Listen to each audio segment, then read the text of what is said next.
Hello दोस्तों, आप सभी का हमारे YouTube चैनल पर स्वागत है, अभिनंदन है। आज हम देखेंगे एक नए चीज के बारे में, जैसे कि मानक हाइड्रोजन इलेक्ट्रोड। तो देखिए इसकी आवश्यकता कैसे पड़ी। हम ई सेल या सेल विभव की सहायता से एक एक करके अलग अलग इलेक्ट्रोडों के अपचयन विभव जो है हम ज्ञात कर सकते हैं। ठीक, लेकिन ई सेल या सेल विभव की सहायता से इतने सारे इलेक्ट्रोडों का विभव ज्ञात करना काफी चैलेंजिंग और कठिन था कि कैसे किसी इलेक्ट्रोड का 0.76 वोल्ट या किसी इलेक्ट्रोड का 0.34 वोल्ट इनका विभव प्राप्त होता है। तो यह एक एक इलेक्ट्रोडों को लेकर उनका विभव ज्ञात करना काफी मुश्किल रहा, जिसके चलते जो है एक ऐसे इलेक्ट्रोड की आवश्यकता हुई जिसे मानक मानकर बाकी दूसरे इलेक्ट्रोडों के अपचयन विभव की गणना किया जा सके। ठीक, इसके लिए महसूस हुआ कि एक यूनिवर्सल इलेक्ट्रोड बनाया जाए या मानक हाइड्रोजन इलेक्ट्रोड की आवश्यकता महसूस हुई। तो हम आज उसी मानक हाइड्रोजन इलेक्ट्रोड के बारे में सीखेंगे, इसको बना के देखेंगे कि किस तरीके से मानक हाइड्रोजन इलेक्ट्रोड बनता है और इसके क्या खूबियां होती हैं और इनका उपयोग हम कैसे कर सकते हैं। ठीक, तो चलिए पेन कापी तैयार रखिए और आज जो है इस टॉपिक को लेके आगे चलते हैं। तो हेडिंग लगाइए मानक hydrogen electrode, standard hydrogen electrode. Okay, मानक हाइड्रोजन इलेक्ट्रोड।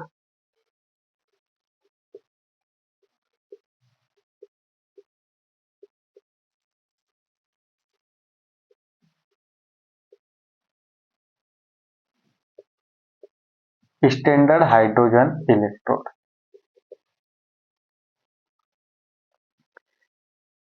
मानक हाइड्रोजन इलेक्ट्रोड। ठीक, तो मानक हाइड्रोजन इलेक्ट्रोड बनाने के लिए हमको मानक परिस्थितियां चाहिए। मानक स्थिति 298 केल्विन ताप, 1 मोलर सांद्रता और 1 वायुमंडलीय दाब। ये मानक स्थितियों पे क्या होता है, इन मानक स्थितियों पे जो है इस तरीके से एक इलेक्ट्रोड तैयार किया जाता है। मानक स्थितियों में इस तरीके से एक इलेक्ट्रोड तैयार किया जाता है। यहाँ पे जो सॉल्यूशन है, जो विलयन है, इस विलयन की सांद्रता है 1 m। ठीक, यहाँ पर जो लगने वाली दाब है वह 1 वायुमंडलीय है। तो ये HCl है, ये विलयन जो है HCl है जिसकी सांद्रता 1 m है। ओके, ठीक है, ठीक है भाई। यहां से एक तार लगी होती है और यहाँ पे ये प्लेटिनम की पन्नी है, प्लेटिनम की पन्नी। ओके, यहाँ पे जो दाब है वो एक वायुमंडलीय दाब है। इस विलयन की सांद्रता 1 m है और इसकी ताप जो है 290 केल्विन, 298 केल्विन है। ओके, और इधर से क्या करते हैं, यहां से शुद्ध हाइड्रोजन गैस जो है अंदर की ओर प्रवाहित करते हैं। ओके, शुद्ध हाइड्रोजन गैस प्रवाहित करते हैं। ठीक है भाई, तो ऐसी व्यवस्था जो बनती है इसे मानक हाइड्रोजन इलेक्ट्रोड कहते हैं। ये क्या कहलाता है, मानक हाइड्रोजन इलेक्ट्रोड।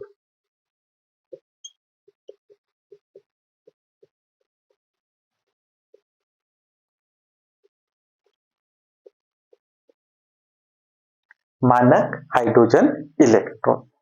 ठीक, अब देखते हैं ये मानक हाइड्रोजन इलेक्ट्रोड। देख पा रहे हैं मानक स्थितियां होती हैं, 298 केल्विन ताप होता है, इस विलयन की सांद्रता 1 m है, यहाँ का दाब 1 एटमॉस्फेरिक टेम्परेचर प्रेशर है।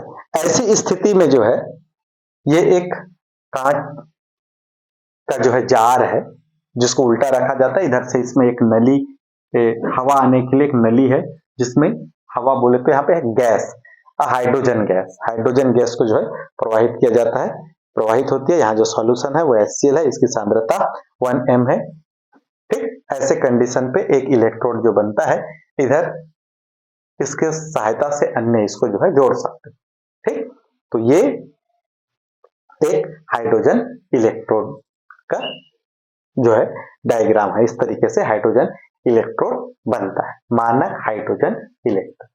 अब देखते हैं इस मानक हाइड्रोजन इलेक्ट्रोड की खूबियां, इसकी क्या क्वालिटी है, क्या खूबियां हैं। ठीक, ये मानक हाइड्रोजन इलेक्ट्रोड जो है एनोड पर ऑक्सीकरण की घटना शो करती है। इसको अगर देखें तो एनोड पर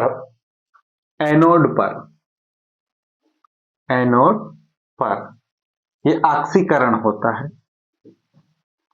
एनोड पर जो है ऑक्सीकरण की घटना शो करती है।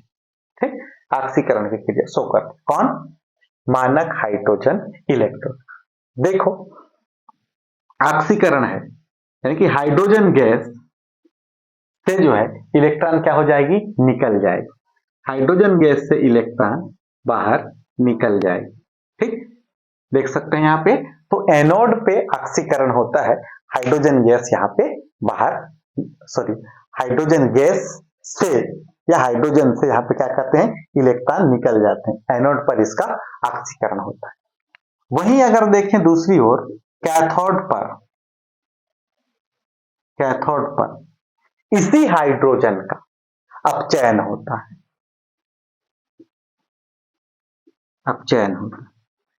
यानी कि कैथोड पर जो हाइड्रोजन आयन है वो आने वाले इलेक्ट्रॉन को ग्रहण करते हैं और हाइड्रोजन गैस के रूप में फिर से बन जाते हैं। इस तरीके से 2H प्लस एनोड से आने वाले इलेक्ट्रॉन को कैथोड क्या कर लेता है, कैथोड में ये इलेक्ट्रॉन को ग्रहण कर लेता है और फिर से हाइड्रोजन के रूप में ये जो है अपचयित हो जाता है। ठीक है भाई, तो ये इसकी खूबियां हैं कि एक समय में ये एनोड की तरह भी कार्य करता है जहां पे ऑक्सीकरण है, दूसरे समय यहाँ पे एनोड पे ऑक्सीकरण की क्रिया शो करता है और कैथोड पे अपचयन की क्रिया शो करता है। ठीक, अगला इसकी खूबी है कि जो IUPAC है, इस स्टैंडर्ड हाइड्रोजन इलेक्ट्रोड का जो विभव है उसको 0 वोल्ट माना है। IUPAC ने स्टैंडर्ड हाइड्रोजन इलेक्ट्रोड का विभव 0 वोल्ट माना है, यानी कि स्टैंडर्ड हाइड्रोजन इलेक्ट्रोड का जो विभव होता है कितना होता है, 0 होता है। ठीक, तो इस तरीके से था यह मानक हाइड्रोजन इलेक्ट्रोड। मानक स्थितियां 298 केल्विन था, 1 मोलर सांद्रता और एक वायुमंडलीय दाब, ऐसी व्यवस्था मानक हाइड्रोजन इलेक्ट्रोड कहलाता है। इसकी खूबियां क्या है, ये एनोड पे ऑक्सीकृत होता है, ऑक्सीकरण होता है, कैथोड पे अपचयन होता है और इसका जो है अपचयन विभव का मान वो 0 है। इसे किसने बताया है, IUPAC ने। ठीक है, तो चलिए इसको स्क्रीनशॉट ले लीजिए।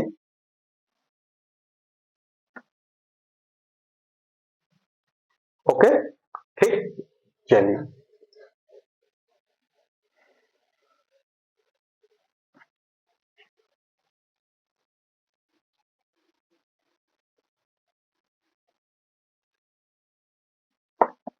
ठीक, इस तरीके से अभी हमने देखा मानक हाइड्रोजन इलेक्ट्रोड कैसे बना होता है और इसकी खूबियां क्या होती है। अब बात करते हैं मानक हाइड्रोजन इलेक्ट्रोड के उपयोग कि इनका क्या क्या उपयोग है। मानक हाइड्रोजन इलेक्ट्रोड के उपयोग,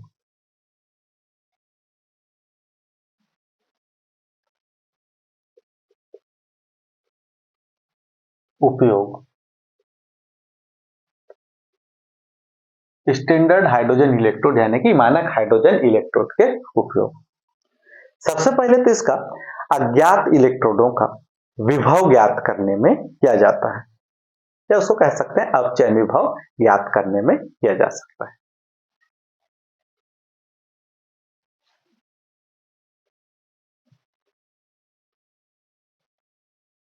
अज्ञात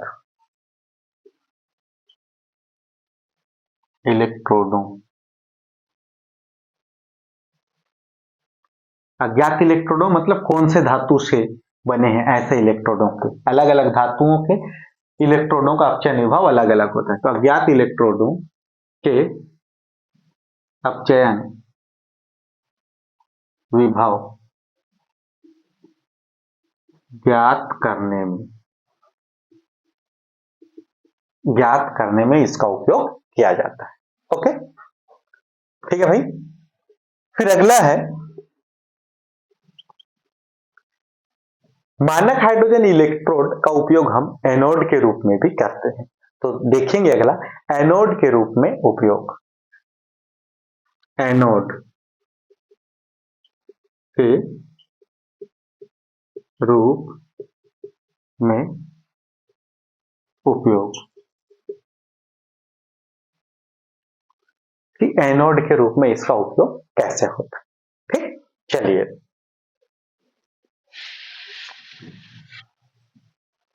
तो हमने डेनियल सेल की तरह सीखा है, तो इसको हम लेफ्ट साइड ही मतलब उसी को रेफरेंस मान के ही चलेंगे। जैसे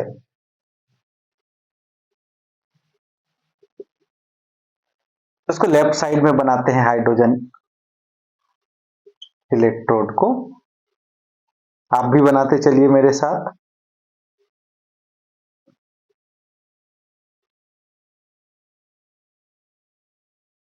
ओके, ठीक है। यहाँ पे प्लेटिनम की पन्नी, यहाँ पे HCl है, इस HCl की सांद्रता 1m, इसकी सांद्रता जो है कितनी है 1m है। क्लियर है? ओके, ये किसका काम कर रहा है यहाँ पे, एनोड का। ओके, अब इसके साथ एक गैल्वेनोमीटर लगा देंगे, इससे जोड़ेंगे दूसरे किसी सॉल्यूशन को जो इलेक्ट्रोड बना हो, है ना। तो यहां पे अपन ले लेते हैं कॉपर का,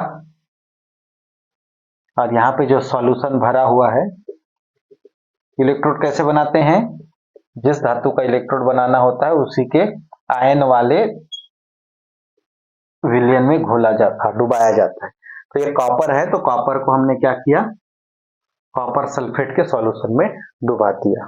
ठीक, तो ये किसका काम करता है, यहाँ पे कैथोड का काम करता है, और ये हाइड्रोजन इलेक्ट्रोड, मानक हाइड्रोजन इलेक्ट्रोड जो है ये एनोड का काम करता है। ठीक है भाई, इस तरीके से जो है स्थिति ला देते हैं। इधर से क्या है, शुद्ध हाइड्रोजन गैस जो है प्रवाह किया जाता है अंदर की ओर। ठीक, ऐसे जब करेंगे, अब क्या है, दोनों सेलों को इलेक्ट्रोडों को जोड़ने के लिए लवण सेतु का उपयोग करते हैं। लवण सेतु दोनों विलयनों को आपस में जोड़ता है, लवण सेतु। ठीक, का विलयन पोटेशियम क्लोराइड का विलयन यहाँ पे भरा हुआ है। ठीक भाई, तो इस तरीके से एनोड के रूप में हम मानक हाइड्रोजन इलेक्ट्रोड का उपयोग कर सकते हैं। ठीक, तो चलिए इधर देखते हैं एनोड पे होने वाली अभिक्रिया और कैथोड पे होने वाली अभिक्रिया। तो सबसे पहले देखते हैं एनोड पर। एनोड पर क्या होगा, किस तरीके से होगा, इस पे अपन बात करते हैं। तो एनोड पर क्या होता है, हाइड्रोजन गैस को यहां हमने प्रवाहित किया, तो हाइड्रोजन गैस से इलेक्ट्रॉन निकलता है, हाइड्रोजन गैस से इलेक्ट्रॉन निकल जाता है और हाइड्रोजन का ऑक्सीकरण होता है H2। यहां से जो है हाइड्रोजन गैस जो है से इलेक्ट्रॉन बाहर निकलता है। ठीक, इस हाइड्रोजन गैस से, इस हाइड्रोजन से जो है हाइड्रोजन प्लस के रूप में बच जाता है और यहाँ पे इलेक्ट्रॉन बाहर निकल जाता है।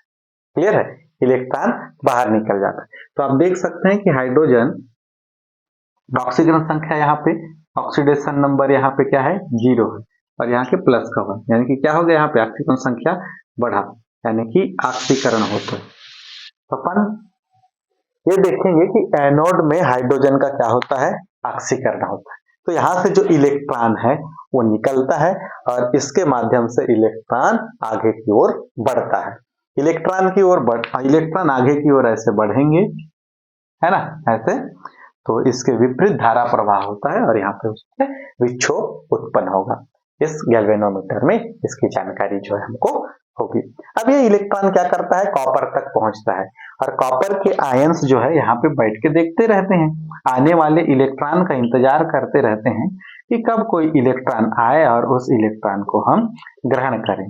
अब ये उन इलेक्ट्रॉनों को ग्रहण करेंगे और उनके साथ जो है ये जुड़कर उदासीन हो जाएंगे और इस इलेक्ट्रोड की सतह पर क्या हो जाएंगे, चिपक जाएंगे, जिससे इस इलेक्ट्रोड की मोटाई धीरे धीरे बढ़ती जाती है।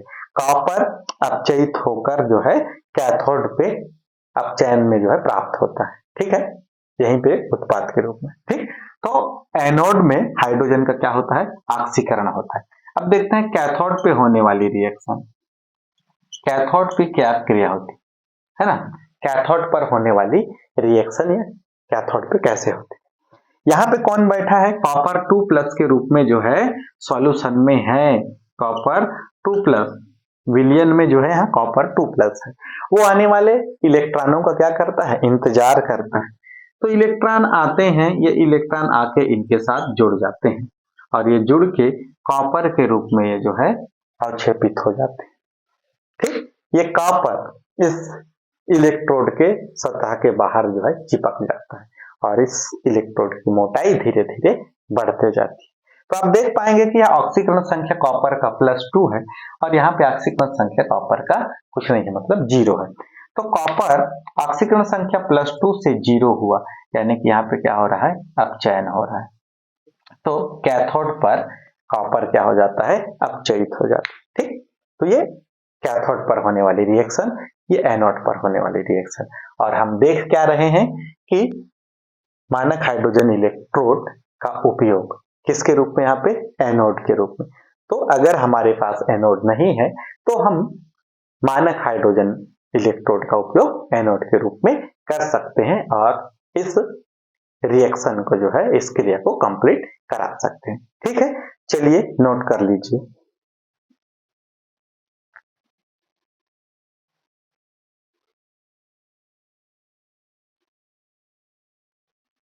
हो गया, स्क्रीनशॉट ले ले।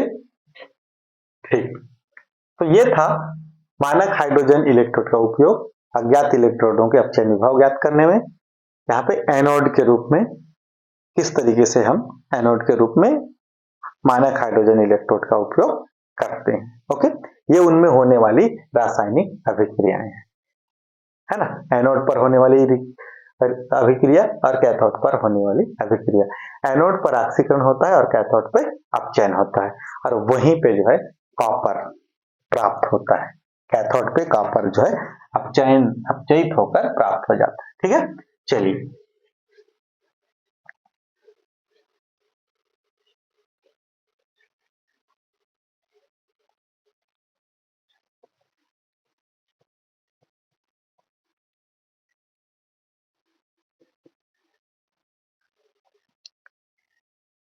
तो अभी हमने देखा मानक हाइड्रोजन इलेक्ट्रोड का एनोड के रूप में उपयोग।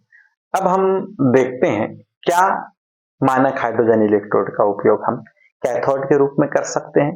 आइए करके देखते हैं क्या इसे हम कैथोड के रूप में भी उपयोग में ला सकते हैं। ठीक है, चलिए देखते हैं, उसके बाद हमें समझ आएगा क्या हम इस तरीके से भी कर सकते हैं। नहीं, कैथोड के रूप में उपयोग, कैथोड के रूप में उपयोग, है ना, स्टैंडर्ड हाइड्रोजन इलेक्ट्रोड का कैथोड के रूप में उपयोग। ठीक, कैथोड, कैथोड लेफ्ट किस साइड, राइट साइड में होता है। तो इस साइड बना लेते हैं। चलिए भाई बनाते जाइए। मानक हाइड्रोजन इलेक्ट्रोड, हमारे साथ आप भी करते जाइए। ऐसी कांच की जार है जिसको उल्टा रखा जाता है और एक पात्र है जिसमें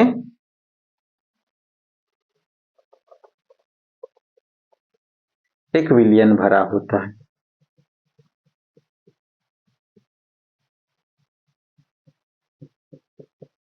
ये विलयन है HCl, इसकी सांद्रता है 8 m, है ना। देखो भाई स्टैंडर्ड स्थितियां होंगी 298 केल्विन ताप, 1 m सांद्रता, 1 n एटमॉस्फेरिक टेम्परेचर प्रेशर, ये जो स्टैंडर्ड जो कंडीशंस होंगे वो होंगे।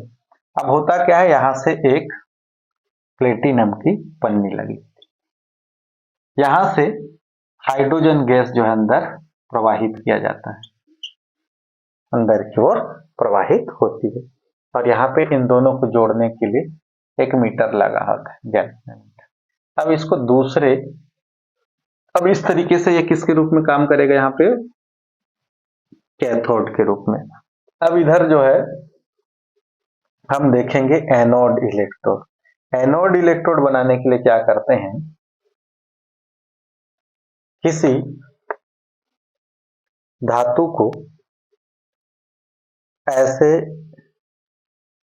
विलयन में डुबाते हैं जिसमें उसके आयन उपस्थित हो, उसी धातु के आयन उपस्थित हो। तो जैसे यहाँ पे आपने देखा ये जिंक है, तो ये जो विलयन होगा ये जिंक सल्फेट का विलयन होगा जिसमें जिंक के आयन उपस्थित होंगे। ओके, ठीक है भाई, इस तरीके से ये जो है जिंक के आयन इसमें उपस्थित होंगे। ठीक है, समझ आ रहा है ना, जिंक के आयन उपस्थित होंगे। तो ये बन गया एक इलेक्ट्रोड, और ये इलेक्ट्रोड जो बना है ये क्या बना है, एनोड बना है। ठीक है, ये एनोड। ठीक, अब देखते हैं इसमें होने वाली रिएक्शन।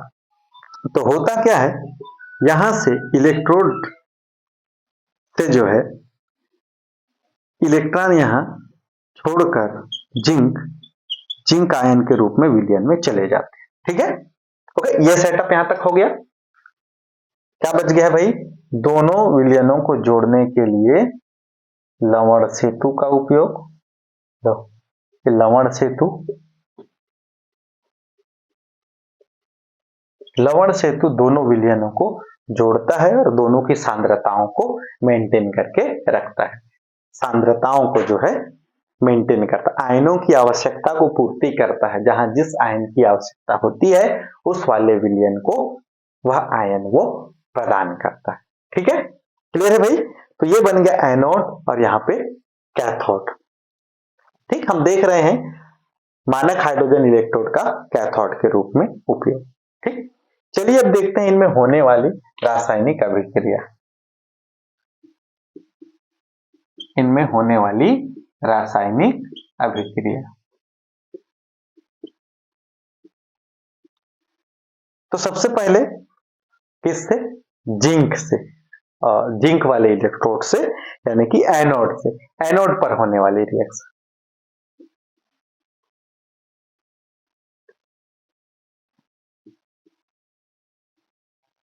एनोड पर रिएक्शन, तो यहां कौन है, जिंक है।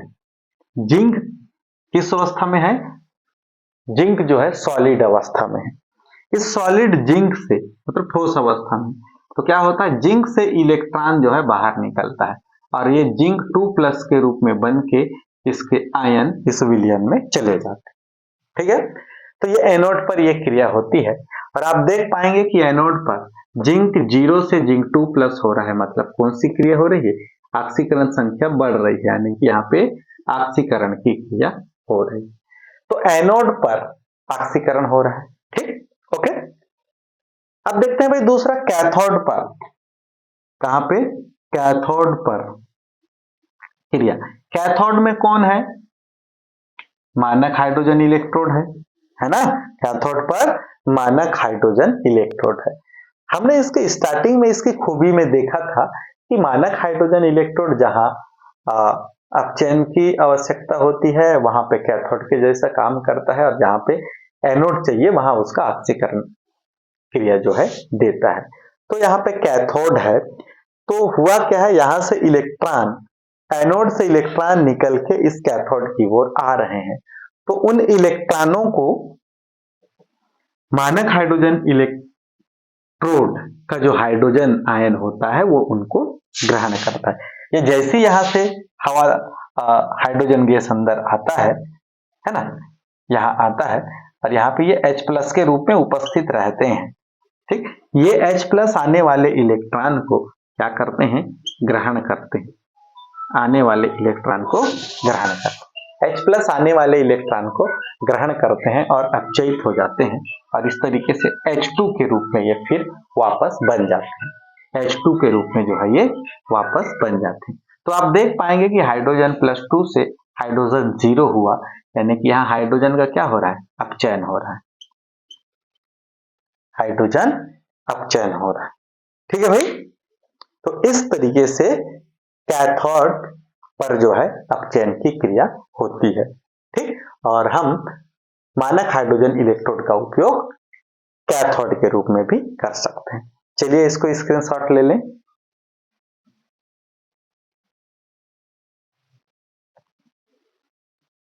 ठीक, तो ये था आज का छोटा सा वीडियो जिसमें मानक हाइड्रोजन इलेक्ट्रोड इसको किस तरीके से बनाया जाता है, इनमें खूबियां क्या हैं, और इसको हम एनोड और कैथोड के रूप में किस तरीके से उपयोग कर सकते हैं।